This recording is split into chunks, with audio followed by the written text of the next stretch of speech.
This is the Missouri Southern State University Coaches Show, sponsored by Freeman Orthopedics and Sports Medicine. With your hosts, MSSU head football coach Atiba Bradley, KSN Sports Director Bailey Harbit, and Reina Garcia.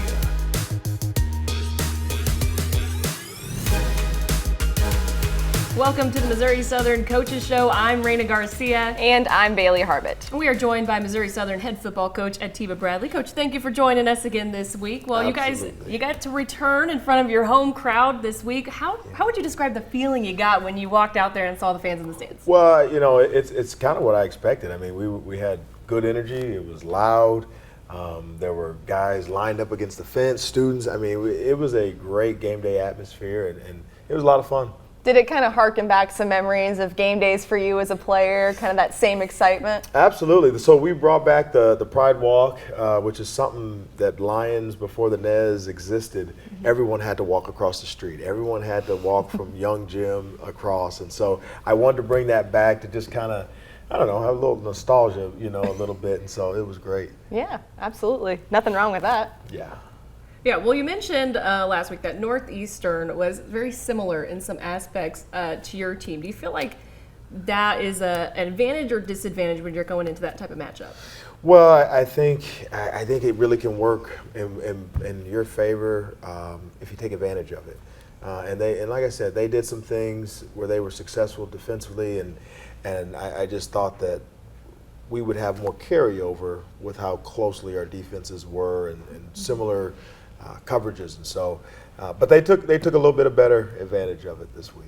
Yeah, absolutely. And you guys had talked about earlier this week that both of you guys being young teams, maybe we were going to see some things, you know, some excitement, some nerves. I mean, from your perspective, you know, did we kind of see that kind of game with those young teams? We did. I mean, I think you saw that offensively we had 0 points in the first quarter, but then we had 17 in the second. And so that up and down play is due to maturity. You know, they're still working to find the consistency. They're still working to be great on every play for 4-play drive, 6-play drive, 10-play drive. And so that's what we just got to continue to work for. Yeah, well, let's take a listen to what you guys had to say earlier this week about bouncing back from the Week 1 loss and getting ready for Northeastern. In my mind, we're 0-0. We're trying to get the win for the week. We're trying to make sure Missouri Southern is improving. We're trying to make sure we continue to take steps forward as a program. And it just so happens to be Northeastern. You know, it could be Pitt State, it could be Northwest. You know, we'll still be looking to get that next win regardless of what happened the previous week. Play our game. We worked through it all week, so nothing should change just because it's a crowd, you know, simple as that. We're going to come out this week and we got a nice tendency game plan going on. We got certain plays for certain things. We got answers. That's what matters the most. We have answers to whatever they put out there for us. I've always thought that this group is very resilient. They came back Sunday eager to learn. They wanted to watch the film. They wanted to know, you know, where did we mess up? How do we get better? And then when we took the field on Monday, they had that same energy. You know, they were ready to improve, and so the guys have been great. Well, you mentioned that the guys were anxious to get back at it, and they wanted to correct the things that went wrong in Week 1. What were some of the points of emphasis in the practices leading up to the Northeastern game? Well, we really wanted to talk about offensively continuing drives, minimizing the mistakes that we make on third downs, minimizing the mistakes that are really just careless mistakes that really hurt us. Defensively, we want to talk about tackling. We want to talk about takeaways and getting the ball back for our offense and just generating some big plays in general to help us out. Yeah, and we've talked about this a little bit, you know, earlier this week, but what was the mood like in practice, you know, after that, you know, the Kearney game and kind of preparing? What was that mood like? You know, I applaud this group. They have such a short-term memory when it comes to some of those things. And as an athlete, as a competitor, you have to. Because unfortunately, you can't win them all. You try to win them all, but when you lose, you got to be able to flush it and move forward. When you win, you got to flush it and move forward. And so these guys have done that, and they had a great demeanor all week. Yeah, what was the main difference in preparation this week? I know, for example, last week you guys were going up against a very mobile quarterback, someone who was a threat that way. This week, maybe not the same look? What was the difference in preparation? Well, last week with Nebraska Kearney, it was so much focus on option and option responsibilities and being in this spot and that spot. And so this week, like we talked about, there was so much similarities. It was like, okay, listen, we know what they're going to run. Mm-hmm. Let's be really great at being ourselves. Let's be really great at executing. And so that was really what we were focused on, is just being the best us we could be. Yeah, and one of the things that we saw from week 1 from Northeastern was that they were using multiple quarterbacks. Was that something that you guys had kind of prepared for leading up to this game? Yeah, they all had a skill set that was unique to each quarterback, and they had some plays that were unique to each guy. And so we knew, though, as long as we got pressure on him, that was going to end up in a positive result. And we knew a lot of their pass concepts were similar, so that regardless of who the quarterback was. Mm-hmm. Absolutely. Well, coming up on the other side of the break, we'll get into the highlights from yesterday's game against Northeastern State, so stay with us.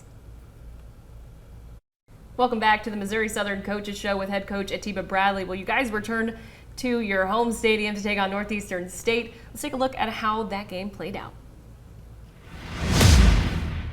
Referee Brian Moore, umpire David Byrne.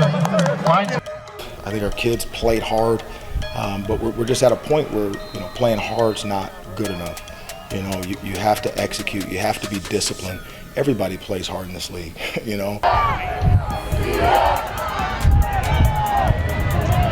Obviously, the positive takeaways are we had takeaways. We had an interception. We had a couple times, and we did a good job of not allowing takeaways.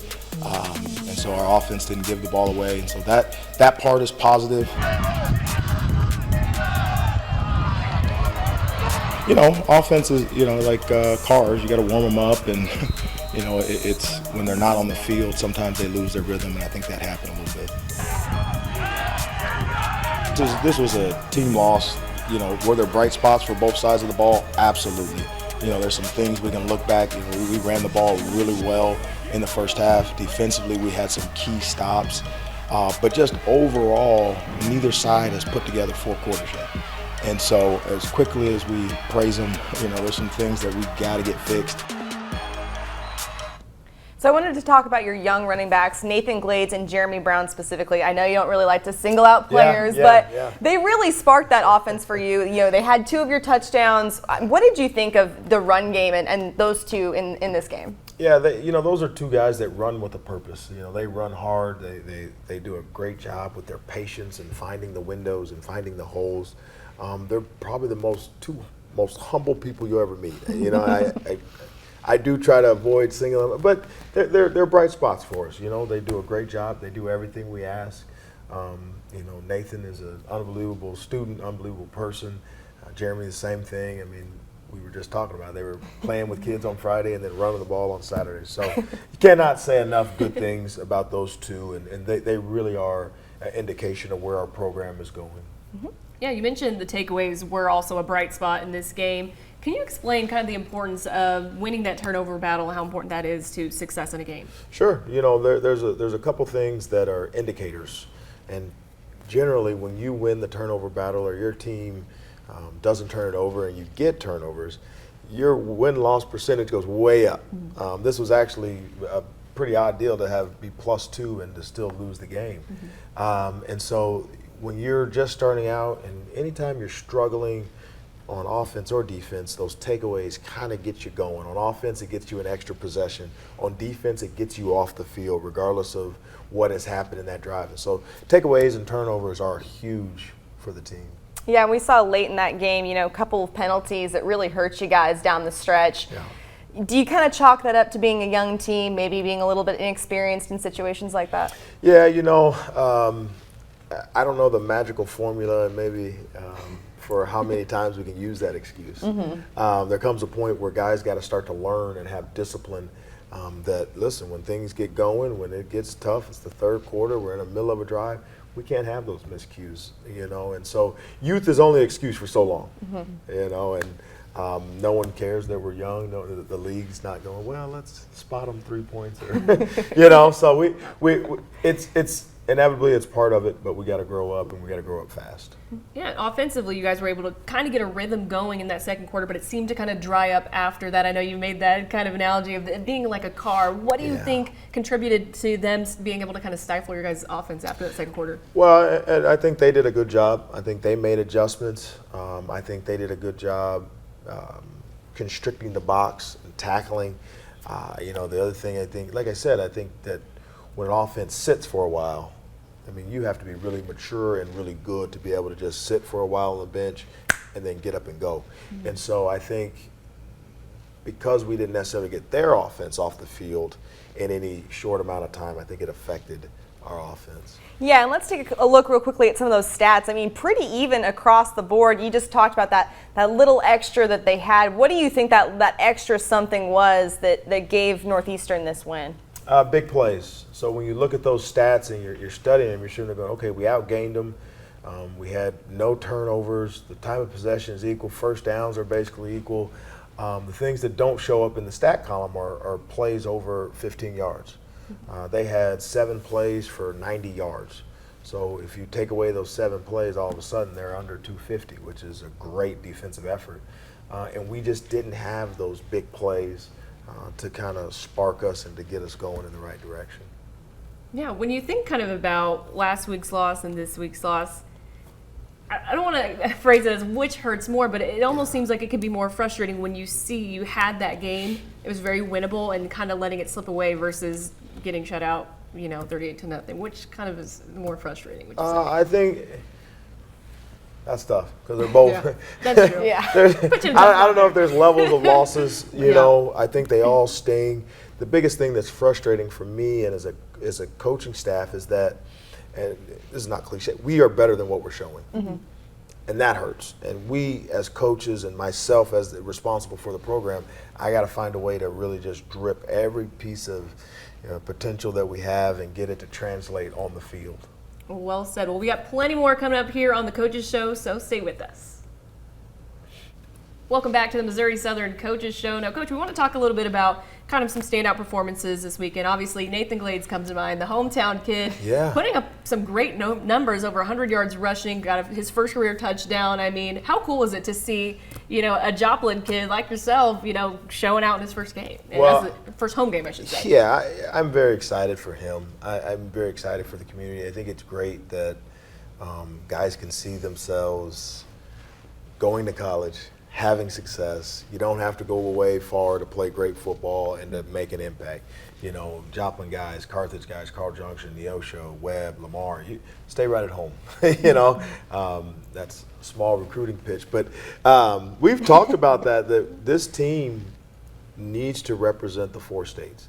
And in order for us to do that, we have to have some guys from the 4 states. We need to represent the state. And in order for us to do that, we have to have guys from the 4 states. We got to have, or Missouri. We got to have guys from St. Louis, Kansas City. Those guys are what we're going to build our base with. Yeah, when Nathan had signed with you guys in the spring, he had talked about how he wanted to go to a program where he would kind of help build things up. Is that the kind of player that you want, I mean, I know he's only a freshman, but, as he gets older, are you excited about players like that want to come in and help you guys get better? I mean, that's got to make you feel good as a coach. I think no different than the challenge I accepted in building a program here. I need kids with the same mentality, kids that have that drive, that want that challenge, that want to be great, and they want to be one of the first to do it. They want to be a trailblazer. They want to be in front. They don't want to just follow the norm, And I think Nathan Glades is one of those types of guys. I mean, he is very comfortable in his skin, and he's going to be a great leader. He's going to be a great tailback, and we're super excited about him. Yeah, and I imagine it helps when, other local kids see him, a local product, succeeding. Oh, yeah. I mean, I know it's still early, but I imagine that kind of makes them think, okay, he can have some success here, that maybe I could see myself doing the same thing. Absolutely. I mean, I think part of recruiting and part of programs is word of mouth. Mm-hmm. And, what better example and what better person than Nathan Glades to give your endorsement, to show you what you can do if you're a local guy. And he, like I said, he's having a great start to his freshman year. Yeah, I mean, another freshman that had a really big impact. I mean, Kavon Reed having that nice interception. I admit I didn't shoot it the best. I kind of That's all right. I caught him when he caught it, though, so that's the most important thing. We gave him some crap today because he actually should have had 2. One in the first quarter, he just matumboed to the sideline. He slapped it out, and so we've got, I think of Kavon, I think of Rico Singleton, I think of Jeremy Brown, I think of Glades, and then there's a whole host of other guys who are redshirt freshmen or sophomores who are playing significant minutes for us. And so those guys are the core that we're going to continue to build off of. And we just got to continue to add talent to that core and add some depth to that core, and we'll be just fine.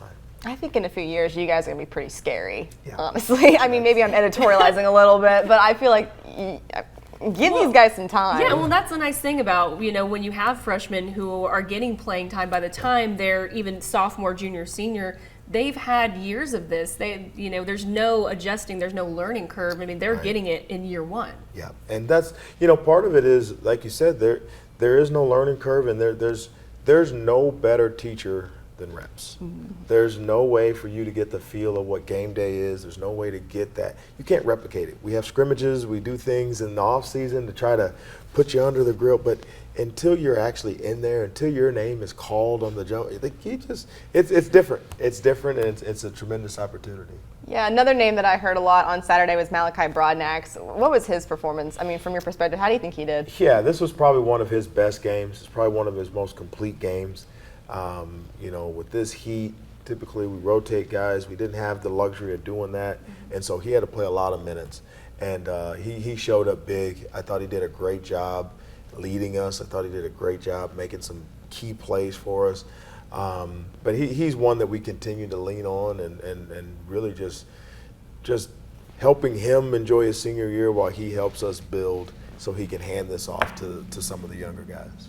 Yeah, and I know moral victories, you can't hang your hat on them. They don't reflect it in the stat sheet. But I know you mentioned going back to the kind of 1% better mentality. Do you feel like there were definitely some steps forward taken this week in comparison to last week? Absolutely. And that is the thing that is probably the most gratifying is you did see some guys make some corrections from a week ago. You did see some guys do things better than they did in the previous week. And so, it's just tough. There's a lot of things we got to get cleaned up, and again, Northeast is a good opponent. It's not like we're playing teams that are lesser or not as good, and so as we continue to get better and we face good opponents, we'll get better. Absolutely. Well, don't go anywhere because we still got plenty of more coming up on the other side of the break, so stay with us. Welcome back to the Missouri Southern Coaches Show. Let's take a look at some scores from around the MIAA. Washburn getting the win over Central Missouri 29-10, and Missouri Western edging out Fort Hays State 38-31, a big win for them. Yeah, Nebraska Kearney also a big win for them, pulling off a come-from-behind win over Pitt State 28-17. Emporia State getting the win over your next opponent, Central Oklahoma 31-21. And Coach, I want to talk about the Lopers real quick. I mean, seeing what they pulled off against Pitt State and you having played them yourselves, I mean, do you think that this could be one of those teams that we need to be watching in the MIAA this year? Well, they were picked fourth for a reason. Yeah. They're a talented squad. They're a senior-heavy squad. They have a lot of depth. They run a scheme that is very difficult. Like, you don't just roll out. You don't see it every week. It's not something that you're typically comfortable with. And so they're definitely a team to watch. And I'm not just saying that because they beat us and that we've already seen them. But, I mean, they beat us. They had success against Pitt. They're one of the only few teams, fun fact, that's beaten Northwest Missouri. Oh, yeah. In the last 2 seasons. Okay. And so when you start piecing all these little tidbits about them together, they're a tough out. Absolutely. Yeah, it definitely seemed like it. So let's talk a little bit about your upcoming matchup with UCO. What are some of the things you guys are going to need to do to come out with a win in that one? Well, I think we're going to have to neutralize their athleticism. They are a long, athletic football team. They've got some guys that can run on the perimeter. They have a really good kick returner who's one of the best in the country. And so I think we're going to, rather than trying to run around them, we're going to have to run straight through them. It'll be a huge challenge for our offensive line and our defensive lines. and really just winning the battle in the trenches. Yeah, absolutely. And we talked about the mood in practice last week. Do you imagine that's probably going to be a pretty similar feeling this week as you guys prepare for them? Yeah, like I said, I think this group collectively is hungry. And between the gel of the young guys who want to make a mark, who want to make a difference, and the old guys who want to go out on a high note, we are week in and week out trying to get that next big win. And so I think if you looked at the numbers and the stats, we're probably the underdog. If Vegas was to set a line on us, I would love probably to see that. Yeah, you know, start gambling on D2. No, just joking. But no, we're probably the underdog. We're probably the underdog in a lot of the games we're going to play here on out. But I think our guys are embracing that role. We understand that we got to be better. But it's fun to be able to go to somewhere and try to knock them off their spot. Yeah, for sure. Well, let's shift gears just a little bit because you guys on Friday got to pay a visit to some elementary schools in Joplin. Now, and the video is great. It's cute. The kids are, I mean, they love you guys. Yeah. I mean, how important is it for you guys to get out in the community and, you know, be around people? No, it's huge because this community gave me so much. I am a product of the R8 school district. I started kindergarten at Irving Elementary, 26th in Wall, and then I graduated from Joplin High School. And so this community has been very supportive of me, even when I was making moves in different colleges. I still got texts from people in the community. So I want to pour back. I want to give back. I want the 4 states and Missouri Southern to just completely gel and bond and them pour into us just like we'll pour into them.